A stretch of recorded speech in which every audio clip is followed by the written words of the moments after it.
अस्सलाम वालेकुम, सुबह खैर, a very good morning spot के साथ मैं हूँ अफशीन कुरैशी। और मैं हूं आपका मेज़बान बिलाल खान। Good morning Pakistan. पूरे पाकिस्तान को एक बार फिर से गुड मॉर्निंग कहेंगे। और सबसे अच्छी बात पता है क्या है, जब इंसान सेहतमंद हो जाता है ना दोबारा से, तो उसका मूड खुद ब खुद अच्छा हो जाता है, खुद ब खुद एक एनर्जी आ जाती है। वरना इंसान इतना बुझ जाता है। इसीलिए कहते हैं बड़े बूढ़े दादी और नानी जो कहा करती थी ना कि सेहत सबसे बड़ी जो है वो क्या कहते थे, तंदुरुस्ती हजार नेमत है ना। तो तंदुरुस्ती जो है वो सेहत को ही कहते हैं। ये हजार नेमत है, हजार नेमतें एक तरफ और तंदुरुस्ती और सेहत एक तरफ। तो जब सेहतमंद इंसान होता है तो ऑटोमेटिकली बड़ा अच्छा फील करता है। उसके पड़ोसी यानी कि ये डॉक्टर अफशीन साहिबा, ये पड़ोसी जो है वो पड़ोसी भी अच्छा फील करते हैं। ऐसा ही बिल्कुल ऐसा ही है। और मुझे बहुत खुशी हुई कि अब आप ज़ाहिर है 2-3 दिन तक जब ये नहीं आए थे तो हम सब परेशान थे क्या हो गया, लेकिन अब ये कि माशाल्लाह सेहतमंद होकर आए तो सबको खुशी है और हम इनको इसी तरह अच्छे मुस्कुराते देखना चाहते हैं। सबका शुक्रिया, आपका शुक्रिया, पीसीआर का शुक्रिया, एमसीआर का शुक्रिया, and no doubt content creators का शुक्रिया। सबने आपको बहुत याद किया और घर वालों का शुक्रिया मेरे, जिन्होंने मुझे झेला इस बीमारी में। नहीं खैर बीमारी नहीं थी, एक पेट का बिगड़ जाना था। लोग आपके आसपास आपको उनकी भी अहमियत का अंदाजा होता है और वो भी आपके लिए जो केयर करते हैं ना, वही मुश्किल वक्त होता है जिसमें सब लोग पहचाने भी जाते हैं। तो बहरहाल सेहत हज़ार नेमत है। बेशक अगर वो ना हो तो उसके बाद फिर आपको जितनी भी और दूसरी चीज़ें मिलेंगी वो आपको सेकेंडरी लगेंगी। इतना फीका फीका लगता है, यही कपड़े, यही कोड, यही स्टूडियो, यही सब कुछ, यही दोस्त, यही अहबाब, यही लोग, यही पैसा, यही गाड़ी। वो एनर्जी लो हो जाती है ना, क्योंकि फिर आपको लगता है कि यार अगर मैं आप एक कांस्टेंट प्रॉब्लम में अगर हैं तो फिर आप उससे बाहर नहीं निकल पाते जब तक कि वो चीज़ क्योर ना हो। और जब वो चीज़ क्योर होने लगती है फिर आपको दोबारा से एक नई अच्छी चीज़ आपके सामने आती है कि हाँ चलो अब जो है दोबारा से लाइफ ट्रैक पर आ गई है। और जैसे ही लाइफ ट्रैक पर आए तो फिर अच्छी बातों से आगाज़ करना चाहिए अपने मॉर्निंग शो का। तो आज की जो अच्छी बात है वो ये है कि आपने देखा होगा इंसान जो है ना सुबह शाम एक दौड़ में ही लगा हुआ है कि बेहतरी की तलाश में, बेहतर घर मिल जाए, नई गाड़ी मिल जाए, महंगा मोबाइल, किसी के पास आईफोन प्रो मैक्स है तो वो चाहेगा उससे भी ज़्यादा अच्छा मिल जाए। और अच्छी की कोशिश करती रहना चाहिए इंसान को, ज़ाहिर है आगे बढ़ते रहना चाहिए, लेकिन इसी को जो है ना अपनी फोकस नहीं बना लेना चाहिए कि बस इसी पे सोशल मीडिया पर ये तारीफ़ होती रहेगी और जितना ज़्यादा हम हासिल करेंगे उतना ज़्यादा खुश होंगे। क्योंकि कहते हैं ना कि simple living and high thinking, जितना आप सिंपल रहेंगे, अपनी ख्वाहिशात को महदूद रखेंगे, उतना ही आप जो है ना बहुत सारी और परेशानियों से भी मतलब आपने सोच रहे हैं कि अगर आपको एक अल्लाह ताला ने घर दिया हुआ है और जो है उस पर आप शुक्र अदा नहीं करते और आप दूसरे का बड़ा घर देखते हैं, तो इससे फिर आपका क्या होगा, जो आपको अपनी खुशी है जो अल्लाह ताला ने आपको दिया है वो नेमत भी छोटी लगने लगेगी। ओह यस, ये बड़ी ज़बरदस्त बात आपने की कि जो आपके पास अपनी नेमतें होती है ना वो आपको छोटी लगने लगती है। ये बहुत अच्छा जुमला था कि ऐसा नहीं है कि आपके पास नेमतें नहीं होती, नेमतें होती हैं, लेकिन अपनी नेमतें आपको बहुत माइनर सी लगने लगती हैं। दिल को वक्ती खुशी तो मिलती है आपको जब आप इस तरह की बातें करते हैं ना कि नया घर होगा, नई गाड़ी होगी, सोशल मीडिया पे तारीफ़ें होंगी, मगर जैसे अफशीन ने कहा कि मुस्तकिल जो सुकून होता है ना वो आपको नहीं मिलता। कंटिन्यूसली जो आपके अंदर पीस होता है ना, एक इक्विलिब्रियम होता है, वो नहीं मिलता। आप हमेशा एक इस्तराब की कैफियत में होते हैं। ऐसे ये होता है इस्तराब ना, यूं जैसे लहरें होती है ना, दैट इज कॉल्ड इस्तराब। अंदर आपके ना ऐसा लगता है कि आप ही डूबे जा रहे हैं उन लहरों के अंदर। जिंदगी सादा जिंदगी, इसका मतलब ये नहीं है कि इंसान तरक्की छोड़ दे या अच्छा ना खाए या ना पहने, ना उड़े, ना खुशबू लगाए, ऐसा मतलब नहीं, हरगिज नहीं है। ये दकियानूसी वाली बात नहीं है हमारी। सादा जिंदगी का मतलब ये है जो अफशीन भी बताना चाह रही है कि ज़रूरत के मुताबिक जीना, फजूल खर्ची से बचना, दिखावे से दूर रहना और दूसरों से मुकाबला ना करना। बिल्कुल ये है इम्पोर्टेंट। यही इसी तरह से आप अपने ग्रेटिट्यूड में रहेंगे, अदरवाइज तो आपको ज़िंदगी अपनी अच्छी ज़िंदगी भी मुश्किल बना देंगे आप।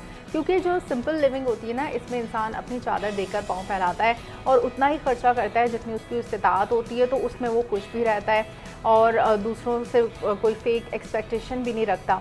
तो आज बहुत से लोग सिर्फ इसलिए परेशान हैं क्योंकि वो दूसरों जैसा बनना चाहते हैं या वो अपनी असल हालत को कबूल नहीं करते। वो जो है ना अपना जो खुशी जो होती है ना वो किसी दिखावे की मोहताज नहीं होती।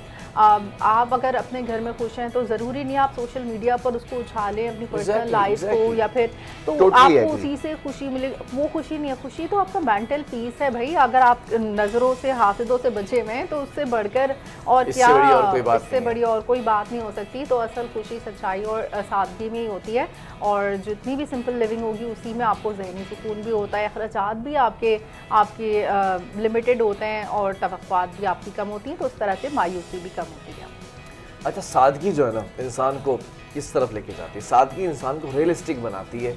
मतलब आपके पास अगर ये मोबाइल फ़ोन है ना, अगर आप इसको इस्तेमाल कर रहे हैं, इससे आपका सारा काम पूरा आजकल की जो ज़रूरियात है वो पूरी हो रही है, ये कपड़े आपने पहने हुए अप टू डेटेड भी हैं और जो है वो फैशन के मुताबिक भी हैं और बहुत मुनासिब कीमत में भी हैं, तो आपको ना ये रियलिस्टिक बनाती है। मतलब आपको फैंटेसी की दुनिया और वो जो वर्ल्ड होती है ना पूरी, उसमें से निकाल के बाहर बिठाती है और फिर आपको एक ट्रू ह्यूमन बीइंग बनाती है, जिस बनावट के अंदर आप जो है वो फंसते चले जाते हैं, उससे आप आज़ाद हो जाते हैं। वो अपनी पहचान जो है ना वो चीज़ों से नहीं कराते फिर लोग, फिर अपने किरदार से कराते हैं। मुझे इतने अच्छा जुमला लगा, एक जगह मैं गया, एक साहब ने दूसरे साहब ने ना इंट्रोडक्शन हो रहा था दूसरे का कि मैं जो है वो इस गाड़ी में आता हूँ, मेरे पास ये कपड़े चीज़ें, वो बड़ा ज़बरदस्त बंदा बैठा था। हमारे दोस्त ने बोला कि आपके कपड़े, गाड़ी और आपकी इन चीज़ों के अलावा आपका तारुफ क्या है? And he was like completely quiet. और उसके बाद उस दोस्त का जवाब पता है क्या था? तारुफ तो यही कि मेरे अब्बा जो है वो कस्टम कलेक्टर है और मैं उनका बेटा हूँ। ये तारुफ था मतलब उस बच्चे का। और उसके पास वीगो भी थी, 17 प्रो मैक्स भी था, उसके पास जो है वो सारे गैजेट्स भी थे, लैपटॉप भी था। मतलब काफ़ी डिटेल के बाद मेरे दोस्त ने सिर्फ एक जुमला दिया ना कि इन चीज़ों के अलावा तुम्हारा तारुफ क्या है? तो तारुफ फिर रह गया किसी का मोहताज की किसी का बेटा है तो तारुफ आया।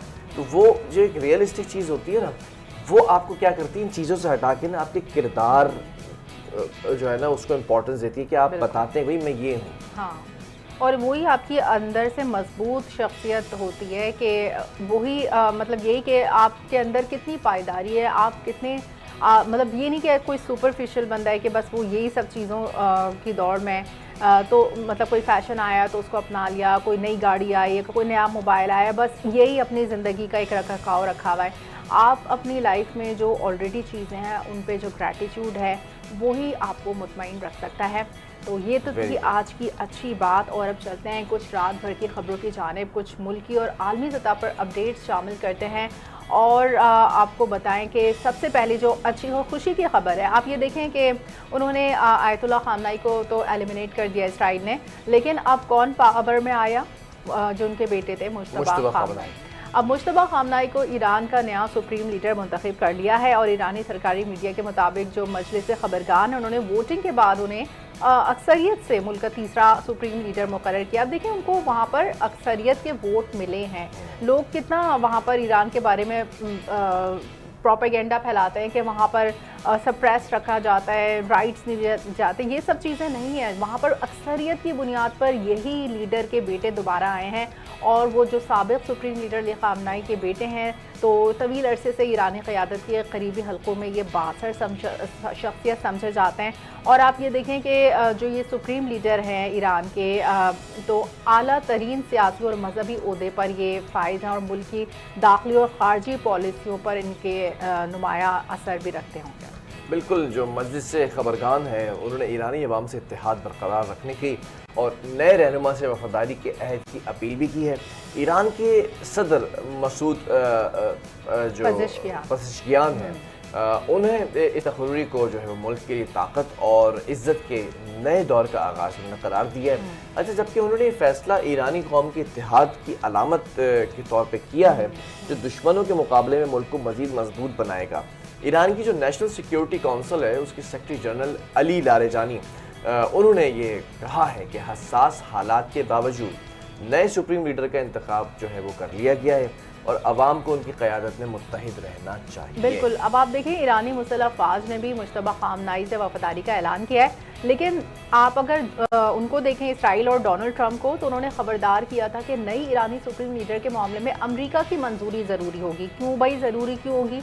आप दूसरे ममालिक के इंटरनल मामलात में क्यों दखल अंदाजी करेंगे? आप अपने आप को अगर सुपर पावर समझते हैं तो सुपर पावर होने का ये मतलब थोड़ी कि आप उनकी रिजीम चेंज अपनी मर्जी के लोग लाना चाहें।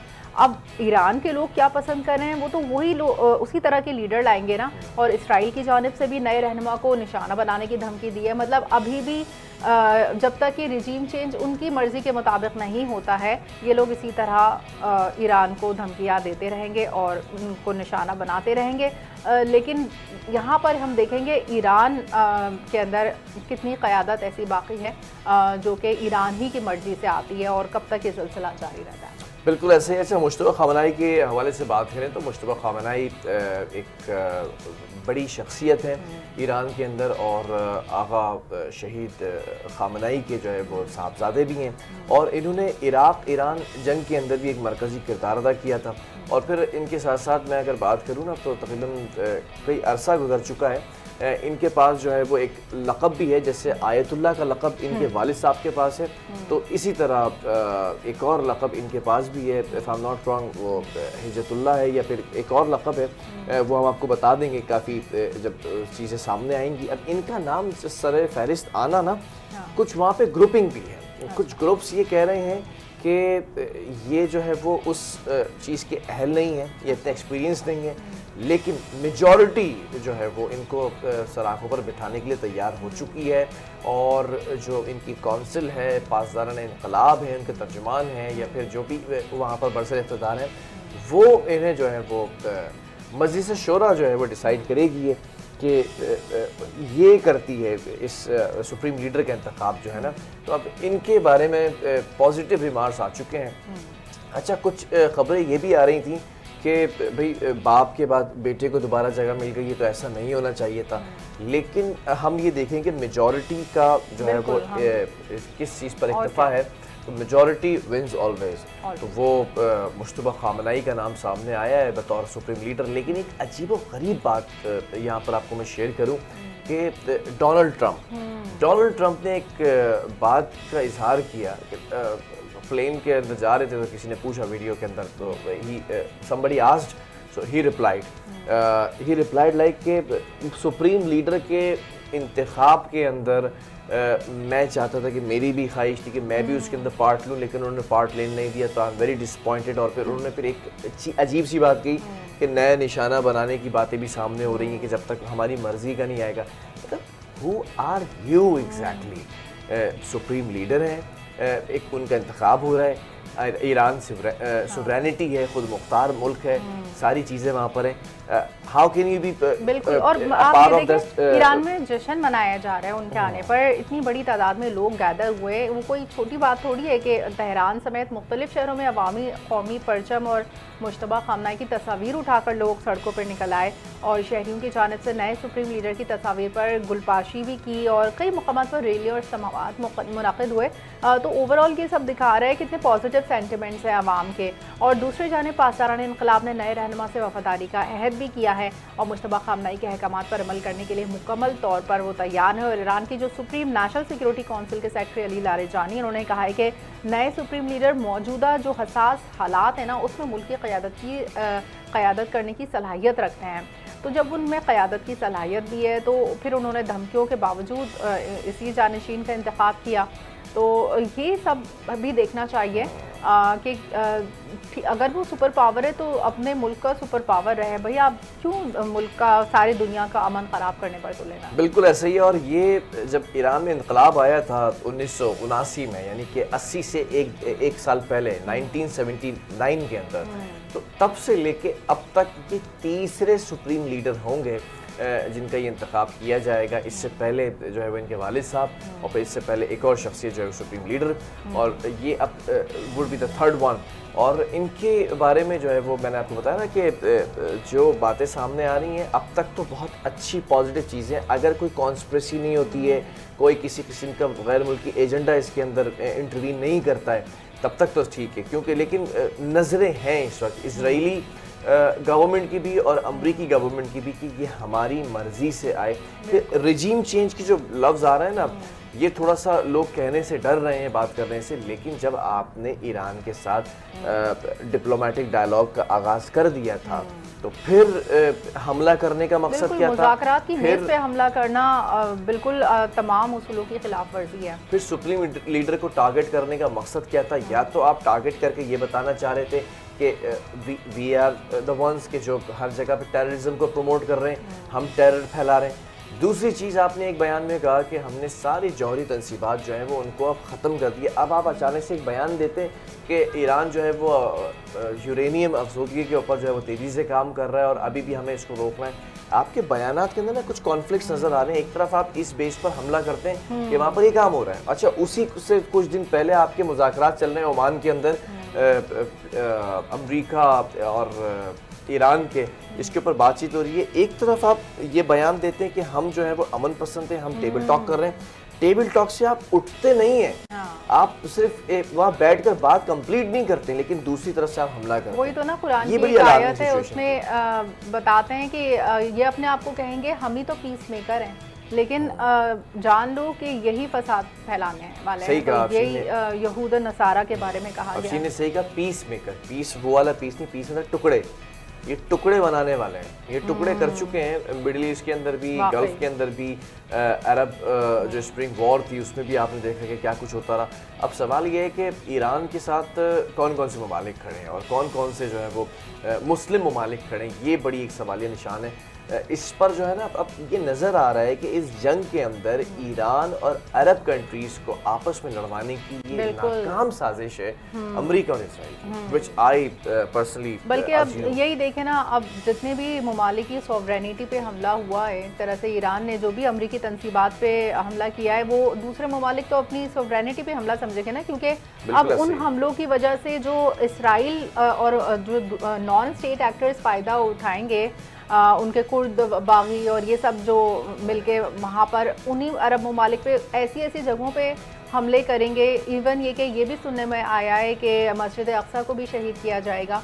तो ये सब इसराइल ही करेगा, लेकिन क्या होगा कि ईरान पे नाम आएगा और इस तरह से मुस्लिम ममालिक में आपस में ये कॉन्फ्लिक्ट पैदा करने की कोशिश करेंगे। अच्छा, एक बड़ी मज़े की बात, जब बात हो रही है इसके ऊपर एक आखिरी कॉमेंट ये दे दूँ।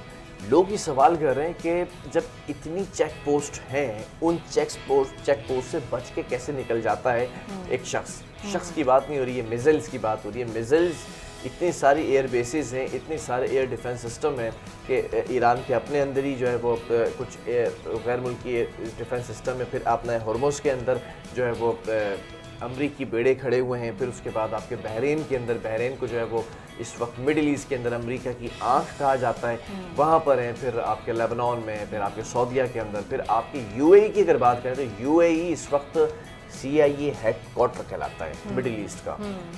एवरीबडी नोज के we have seen people working over there in UAE। तो वहाँ पर जो है वो सेंटर्स सारे हैं बैठे हुए हैं। अब इस वक्त ईरान के मिसाइल्स इतनी जगहों से निकल के इंटरसेप्ट नहीं हो पा रहे हैं और उनका वन ऑफ द बेस्ट जो आखिरी दरवाज़ा है एयर डोम सिस्टम इजराइल का, उसको भी किस तरह से ब्रीच कर रहे हैं, ये एक सवालिया निशान है। तो इसका जवाब ये है कि बड़े प्यार से उन लोगों को ये बताया गया है कि चीन ने जो सैटेलाइट सिस्टम ईरान को दिया था, वो सैटेलाइट सिस्टम इस्तेमाल हो रहा है। वो सैटेलाइट सिस्टम जो है वो बताता है कि इस मिज़िल को किस रास्ते से जाना है, किस रास्ते से ये जो है वो इन तमाम रास्तों को अबूर करता हुआ अपने टारगेट तक पहुंच सकता है। ये एक बड़ी एक अलार्मिंग सिचुएशन है कि इस वक्त मैंने आपको कल भी परसों भी कहा था, बल्कि वीकेंड से पहले, कि चीन अनडिस्प्यूटेड अनडिक्लेयर्ड इस वक्त सुपर पावर बन चुका है पूरी दुनिया की। और अभी चीन के ही सदर का एक स्टेटमेंट भी आया है जिसमें उन्होंने दोनों ममालिक को, ईरान को भी, इसराइल, अमेरिका, इन सबको भी वार्न किया है कि आप लोग दोबारा टेबल टॉक पर आ जाएं, ये जंगें ख़त्म करें, दुनिया में अमन लाएं, और उन्होंने इस चीज़ को बावर कराया है। Let's move on to our next top story. State bank of Pakistan जो है उसने आज नई मॉनेटरी पॉलिसी का ऐलान करेगा वो, और जिसमें पॉलिसी रेट की मौजूदा जो सतह है उसको बरकरार रखने का इम्कान जाहिर कर रहा है। और जो मरकज़ी बैंक के गवर्नर जमील अहमद हैं उनकी ज़ेर सदारत मॉनेटरी पॉलिसी कमेटी का इजलास होगा, जिसमें मुल्की मौशी सूरत हाल और महंगाई के जो रुझानात हैं, आलमी मौशी हालात का जायज़ा लिया जाएगा। बिल्कुल, मौशी माहिरीन के मुताबिक स्टेट बैंक मुमकिन तौर पर पॉलिसी रेट को 10.5% के जो है वो सदर पर लेकर आएगा और बरकरार भी रख सकता है, जबकि तज्ज़ियाकारों का कहना है कि मशरिक़ वस्ता में कशीदगी और आलमी मंडी के अंदर जो तेल की कीमतें हैं उसमें कमी के इम्कान कम होने के बाइस शरह सूद के अंदर कमी के इम्कान भी महदूद हैं। जबकि माहिरीन के मुताबिक महंगाई के खदशात के पेश नज़र स्टेट बैंक मोहतात हिकमत अमली इख्तियार कर सकता है ताकि मईशत में इस्तेहकाम बरकरार रखा जा सके। अगर इन्वेस्टर्स की बात करें और कारोबारी हल्कों की बात करें तो नज़रें उनकी मॉनेटरी पॉलिसी के फैसले पर मरकूज़ हैं, क्योंकि उसके असरात ऑब्वियसली स्टॉक मार्केट, कारोबारी सरगर्मियाँ, कर्ज़ों की लागत पर ज़रूर पड़ रहे हैं। बिल्कुल, और 2026 में भी पहली monetary policy state bank of Pakistan ने 26 जनवरी को जारी की थी। अब ये दोबारा जारी करेंगे। चलिए बात करें दोबारा से हम डोनाल्ड ट्रंप की, तो उन्होंने मुत्तहदा अरब अमारात के सदर शेख मोहम्मद बिन जायद अल नहयान से टेलीफोन पर रब्ता किया है, जिसमें खित्ते की सिक्योरिटी सूरत हाल पर तबादला ख्याल किया है। अब ये जो है दोनों रहनुमा जो हैं वो ईरान की जानिब से मुत्तहदा अरब अमारात और इसके हमसाय ममालिक पर किए गए जो हालिया हमले हैं और जारी जंग है उसके खित्ते और आलमी सलामती पर मुमकिन असरात पर गुफ्तगू कर रहे हैं। अब आप ये देखें, इसराइल और अमेरिका की जानिब से ईरान पर हमले जारी हैं, जिनमें ईरानी सुप्रीम लीडर अली ख़ामनेई समेत 1300 से ज़ायद अफराद शहीद हो चुके हैं। दूसरी जानिब जो है वो ईरान ने भी जवाबी कार्रवाई करते हुए इसराइल और उनके ममालिक को निशाना बनाया है, जहाँ अमरीकी फ़ौजी अड्डे मौजूद हैं डेफिनेटली, और ड्रोन्स और मिसाइल पर हमले जो हैं उसका रद्द अमल ज़ाहिर किया है। तो ये मीटिंग चल रही है जायद अल नहयान और डोनाल्ड ट्रंप के बीच। तो एक तरह से वो अपने अरब ममालिक को अपना हम नवा करना चाह रहे हैं, अपने मतलब अपनी इस चीज़ को ज़ेरे असर करना चाह रहे हैं। बिल्कुल, वो अपने डिबेट बहरहाल आगे बढ़ते हुए ज़रा चीन की बात कर लेते हैं कि चीन ने ईरान पर अमेरिका और इसराइल के हमलों की सख्त मुखालफत करते हुए फौरी जंगबंदी का मुतालबा किया, जो आप बता रही थी। चीन के वज़ीर ख़ारजा वांग ज़ी का कहना है कि तमाम फ़रीक़ैन फ़ौजी कार्रवाइयाँ बंद करें और मुसालहत के ज़रिए मसाइल हल करें, क्योंकि ताकत का इस्तेमाल मसाइल का मुस्तकिल हल नहीं है। ये जोर देते नजर आए वो कि बड़ी ताकतों को कशीदगी कम करने और जंगबंदी के लिए तामीरी किरदार अदा करना होगा। बिल्कुल, और ईरान और खलीजी ममालिक को खुद मुख्तारी सलामती का एहतराम ज़रूरी है। उन्होंने कहा कि तमाम फरीक़ैन फौरी तौर पर मुज़ाकरात की मेज़ पर वापस आएँ ताकि ख़ित्ते में अमन और इस्तेहकाम को यकीनी बनाया जाए। ये जंग होनी ही नहीं चाहिए थी और हुकूमत की तब्दीली के मंसूबे को भी अवामी हिमायत हासिल नहीं हुई। ये तो वो अपनी स्टेटमेंट दे रहे हैं, अपनी बात कर रहे हैं और मसाइल का हल वो चाह रहे हैं कि टेबल टॉक से निकल जाए। लेकिन आपको पता है, जो सारी दुनिया को ही पता है, जो इसराइल के अज़ाइम हैं, ग्रेटर इसराइल, तो ये जो हमला और ये सब जो जंगें हो रही हैं वो एंड ऑफ टाइम्स की जाने भी जा रही हैं और वो अपना जो भी उनके अज़ाइम हैं वो उसको पूरा करके रहेंगे। तो वो अमन मतलब ये ऐसा नहीं होने वाला कि कोई अमन कायम हो जाए। लेकिन मतलब China as a second super power वो जो है अपनी इस बात उसने जो स्टेटमेंट दी है उसने दुनिया के लिए एक अच्छा मैसेज दिया है अमन का। ठीक है, आगे बढ़ेंगे और कुछ खबरें और शामिल करते हैं। इजराइल के फौजी सरबराह दज्जाल ज़ामीर अय्याल ज़ामीर ने खबरदार किया है कि मुल्क में नाफिस हंगामी जो हालत है उसमें तवील अरसे तक बरकरार ये रह सकती है हालत, और क्योंकि मशरिक़ वस्ता के अंदर जंग अभी जारी है। और वीडियो बयान के अंदर लेफ्टिनेंट जनरल अय्याल ज़ामीर ने जो है वो कहा है कि इजरायली जो गुज़िश्ता 2 बरस से हंगामी हालत में है। अच्छा, और आवाम को तवक्को रखनी चाहिए कि सूरत मज़ीद तवील मुद्दत तक जारी रह सकती है। बस वही कि इन्होंने कहा है कि हिज़्बुल्लाह इसराइल पर हमलों की भारी कीमत चुकाएगी और रात के दौरान लेबनान के दारुल हुकूमत बैरूत में कार्रवाई करते हुए ईरानी खुद फोर्स के एहलकारों को निशाना बनाया गया। और अय्याल ज़ामीर ने कहा कि मशरक़ वस्ता में ईरानी हथियारों के लिए कोई महफूज जगह नहीं है, ना बैरूत में ना ही किसी और मुकाम पर। और हिज़्बुल्लाह के हालिया हमलों में 2 इसराइली फौजी हलाक हुए हैं और शुमाली इलाकों की जानिब से होने वाली फायरिंग रात के दौरान पेश आने वाले वाक़यात का भी जिक्र किया। ये अपनी अपनी स्टेटमेंट्स देते रहेंगे और मेरे ख्याल में ये जंग ख़त्म करने के उसमें नहीं है, इनके ऐसे कोई इरादे नहीं है। बहरहाल ईरान ने अपना ऑपरेशन वादा सादिक के तहत दुश्मन पर हमले मज़ीद बढ़ाने का ऐलान किया है, क्योंकि ज़ाहिर है आपने ईरान को तो छेड़ दिया ना। तो अब तर्जमान ईरानी पासदारान इनकलाब हैं, उसके मुताबिक उस दिन के शहर अजरक में अमरीकी एयरबेस पर हमला किया है और इसराइल पर मिसाइल और ड्रोन हमले किए हैं और तल अबीब, हैफा और दीगर इलाकों पर हमलों से मुतादिद इसराइली ज़ख्मी हुए हैं। और ईरान ने यूएई पर एक बार फिर मिसाइल और ड्रोन से हमला किया। अच्छा, ये यूएई पर दोबारा जो हमला हुआ है उसकी वजह से ज़रा ये हालात कशीदा दिखाई देते हैं। अमाराती हुकाम के मुताबिक जो फ़िज़ाई दिफाई निज़ाम के ज़रिए मिसाइल और ड्रोन को रोक रहे हैं और कोयत में भी धमाके और सायरन बज उठे हैं। और अरब लीग सेक्रेटरी जनरल जो अहमद अबुल गैज़ हैं, उनके बयान में कहा गया कि खलीजी ममालिक में ईरानी हमलों की मजम्मत करते हैं और खलीजी ममालिक में शहरी अहदाफ को निशाना बनाना बड़ी गलती है। अच्छा, ऐसा क्या है कि वो जो अमरीकी तनसीबात हैं यूएई में इधर उधर, तो एक ही दफ़ा हमला करने से क्या वो ख़त्म नहीं हो रहे हैं? क्या उनको बार बार हमला करने की ज़रूरत पड़ रही है या फिर ये दूसरा और फ़ायदा उठाते हुए शहरी आबादी पर हमले कर रहे हैं लोग? नहीं, असल मसला ये, you are asking about Iran. जी जी, ईरान क्यों बार बार असल वजह ये है कि देखें, एक मिसाइल से पूरा हेडक्वार्टर जो है वो उनका जो जगह जगह पर क्वार्टर्स बने हुए हैं, वो हेड्स जो हैं वो तबाह नहीं हो रहे हैं। लेकिन ईरान ने वार्न किया है कि आप इन ममालिक के अंदर, कि होता ये है कि ऑफिशियली कुछ और बात होती है, अनऑफिशियली कुछ और होती है। इंसर्जेंसी इसी तो कहते हैं कि आपकी जो बिहाइंड द कर्टन्स पॉलिसीज़ होती हैं वो वाजे नहीं होती। वाजे ये हो रही है बात कि आपने कहती कि सरजमीन किसी मुस्लिम ममालिक के लिए इस्तेमाल नहीं होगी, दैट्स इट, ये ऑफिशियल स्टेटमेंट है। Unofficial statement would be like कि वो बैठकर उसी जगह पर दूसरे हेडक्वार्टर के अंदर काम कर रहे होंगे। तो अब ये चीज़ ईरान को बुरी लग रही है कि आप क्यों उन लोगों के साथ बैठे हुए हैं जो इस्तेमाल कर रहे हैं। तो उसने फिर हमले किए, उसने इस बात को वाजे किया कि जहाँ जहाँ पर जो है वो हमले हो रहे होंगे या होने का खदशा होगा, अमरीकी जो अड्डे हैं मुस्लिम ममालिक के, मुस्लिम ममालिक के अंदर, वो वहाँ पर अटैक करेगा। इस बात को वाजे कर दिया। क्यों? ये भी समझिए बात को कि आप ये देखें कि इजराइल और अमेरिका किस तरह से ईरान के ऊपर अटैक कर रहे हैं, ठीक है। अच्छा, जब वो ईरान अटैक करता है तो कुछ लोग ये बात भूल जाते हैं, मैं याद दिलाता हूँ बार बार उनको कि जब ईरान इजराइल के ऊपर अटैक कर रहा था पिछले साल की बात है, तो एक मुस्लिम मुल्क में नाम नहीं ले रहा, खुद समझेंगे, एक मुस्लिम मुल्क ने ईरान का मिसाइल इंटरसेप्ट किया था इजराइल तक जाने में। अच्छा, मतलब एक मिसाइल जा रहा था इजराइल की तरफ, मुस्लिम मुल्क के ऊपर से उड़ता हुआ ईरान का, तो उनको ये पता था कि ये हमारे इलाके में नहीं गिरेगा, इसकी मंजिल वहां पर है, और उसको जो है इंटरसेप्ट किया था एक मुस्लिम मुल्क ने।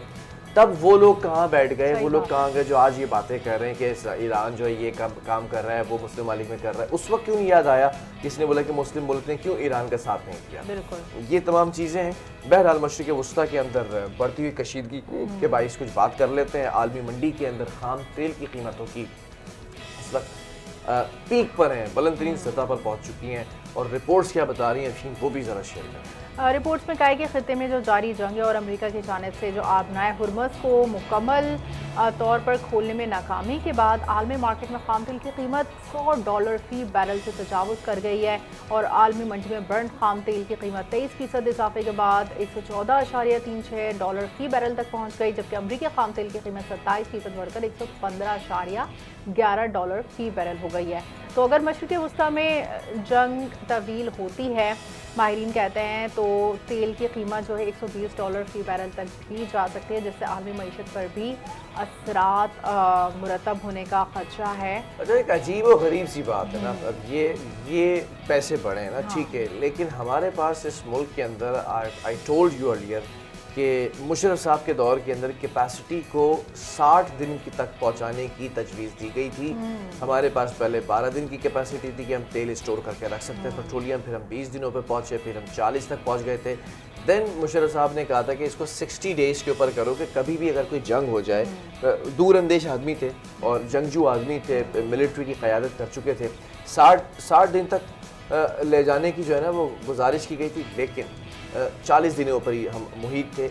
लेकिन आज की मैं आपको ताज़ा अपडेट दे रहा हूँ कि हम उस 40 से भी नीचे आ चुके हैं। 20 दिन की कैपेसिटी होता है कि हमारी कंजप्शन बढ़ गई है, तो 40 दिन की कैपेसिटी हमारी अब 20 दिन की रह गई है। अब हुआ ये कि 20 दिन का पेट्रोल तो आवाम के लिए और इंडस्ट्रीज़ के लिए, सब चीज़ों के लिए मौजूद था इस हुकूमत के पास। अब इस हुकूमत का एक अजीब ही भौंडा किस्म का मजाक, 55 रुपये फी लीटर बढ़ा देना, और ये वजाहत भी नहीं करना कि ये 55 रुपये फी लीटर इसलिए बढ़ाया है कि हमारे पास स्टॉक नहीं है। हाँ, मतलब सिचुएशन का फायदा उठाते हुए आवाम के आंखों में धूल झोंकना। आपको पता है इस वक्त 1 लीटर के ऊपर 100 रुपये टैक्स दे रहे हैं आप लोग, 100 रुपीज़ का टैक्स है 1 लीटर के ऊपर, जबकि आपको दूसरे ममालिक से इमदाद भी जारी है, आपको कोई कमी नहीं होने वाली है। अभी पाकिस्तान बहुत सेफ जोन में है, तो ऐसे में आवाम पर ये पेट्रोल बम गिराना तो कोई दिस इज एक्सट्रीमली मैं कहता हूँ कि ये आपकी जो शाख रचियाँ हैं ना, मैं इस पर अब खुलकर अगर बोलूँ ना, कट डाउन करें आप, बजाय आवाम को तकलीफ देने आप उस पैराई में चले जाएं पिछले कि जब आपने बसंत की कितना खर्चा किया आवाम खुश करने के लिए, फिर आपने जहाज खरीदा, इन्वेस्टमेंट आई आपके पास, फिर हाँ इतनी इन्वेस्टमेंट आई, सब कुछ हुआ, तो फिर भी आप आवाम के लिए मुश्किल। अच्छा, फिर आपने एक जहाज़ ख़रीदा, फिर उसकी अरबों रुपए की कीमत है, फिर आपने उसको पायलट रखे, आप वो जहाज़ अभी बेचें और 11 अरब का है, ये 11 अरब डॉलर का है, जितने का भी है वो जहाज़ बेचकर थोड़ी सब्सिडी दें। अच्छा, इस पर मैं KPK की हुकूमत को अप्रिशिएट करूँगा। 2200 रुपये फ़ी बंदा वो दे रहा है इस चीज़ को कि जिन लोगों को जो है ना वो ये पेट्रोल है उसको जो है ना वो कंजप्शन उसकी आराम से कर सके, और फ्री पेट्रोल भी उन्होंने बंद कर दिया।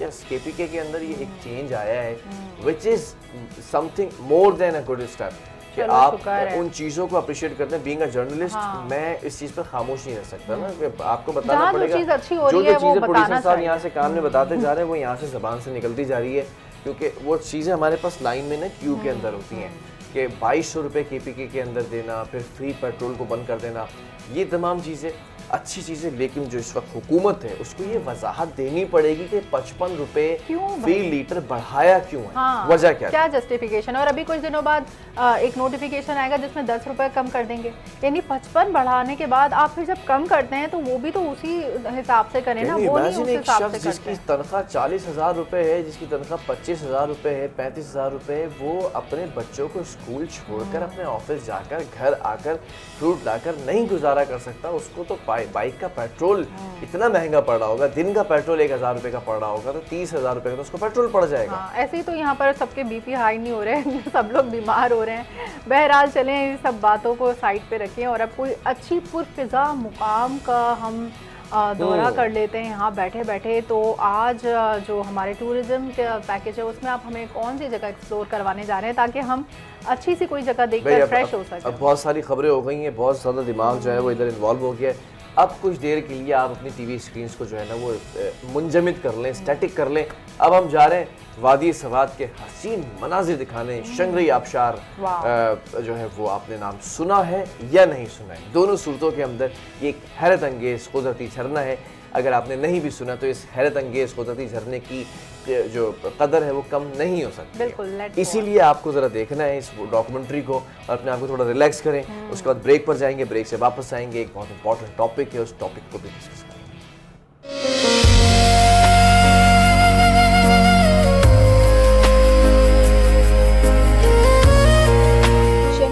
आबशार वादी सवात की हसीन मनासिर में वाक़ई एक सहर अंगेज कुदरती झरना है जो मंगूरा शहर से तकरीबन 18 से 20 किलोमीटर के फासले पर मंगलोर के पहाड़ी इलाके में बसता है। इस आबशार की चौड़ाई तकरीबन 70 फुट और ऊंचाई 30 से 35 फुट के दरमियान है, जिसका पानी सरदारे के बालाई पहाड़ी इलाकों से नीचे गिरता है। घने जंगलात, फलकबोस पहाड़, सरसब्ज वादियाँ, झरने और आबशारें मिलकर सवात को मशरिक का स्विट्जरलैंड कहलाने के मुकाम पर फाइज करते हैं और शंगरई इसी हसीन खूबसूरती का रोशन शाहकार है। ये आबशार मुकामी लोगों की जबान पश्तो में मुख्तलिफ अंदाज से जानी जाती है। पश्तो में डंड से मुराद झील और चढ़ से मुराद आबशार है, लिहाजा मुकामी अफराद शंगरई आबशार को अपने रिवायती नामों से याद करते हैं, जो यहाँ की सकाफती और लिसानी विरसे की अक्कासी भी करता है। शंगरई आबशार सवात के मरकजी शहर मैंगोरा के नवाही इलाके मंगलोर की पहाड़ी वादियों में वाक़ है, जो एक पुरसुकून माहौल, ठंडी हवा और फितरती